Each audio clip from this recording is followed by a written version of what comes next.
Yeah, just a quick view of the NEENCA professional knee brace. So this brace is specifically made for people that are having knee pain or some kind of knee problem.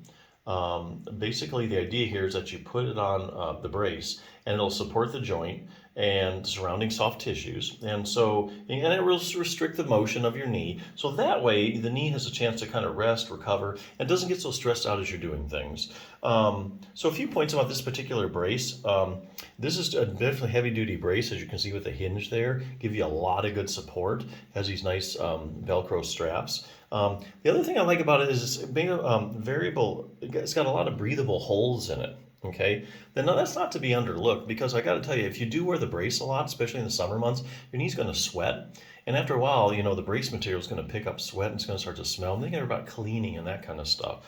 So it's best to start out with a highly breathable material like this. So I really like that point. The other thing, it does have a patellar gel pad. So if you have any kind of problems with your kneecap, let's say dislocating or going off to one side or something, you get a little extra reinforcement with this brace, which is nice. So other things you can do for your knee, as a few examples, I'm getting this from Bulletproof Your Knee. Make sure you strengthen your quadriceps muscle. Quadriceps muscle is a big muscle on the top of your leg, and it's a big stabilizer of your knee. But what they're finding now is that if you have knee problems, it takes its toll on your quadriceps. Either it's not as strong, or if they look at on CT scans, they look at cross-sectional area, they find it's actually smaller than it should be.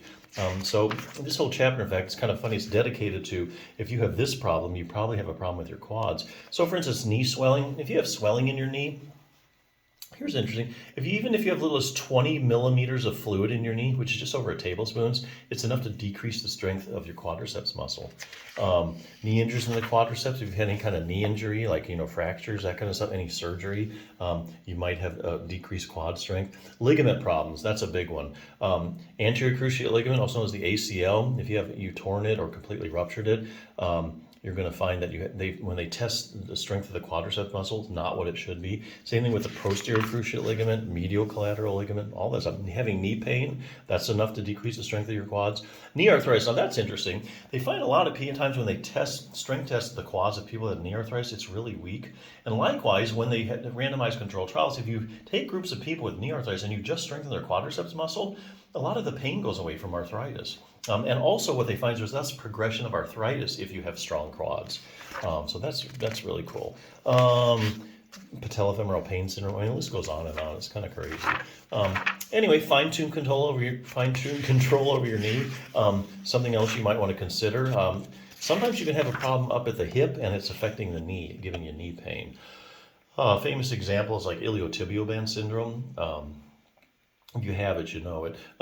When they take groups of people with iliotibial band syndrome, and they strength test their muscles, they find they have really weak hip abductors. Okay, and so likewise, there are randomized controlled trials showing that if you strengthen the hip abductors, then the iliotibial band syndrome goes away.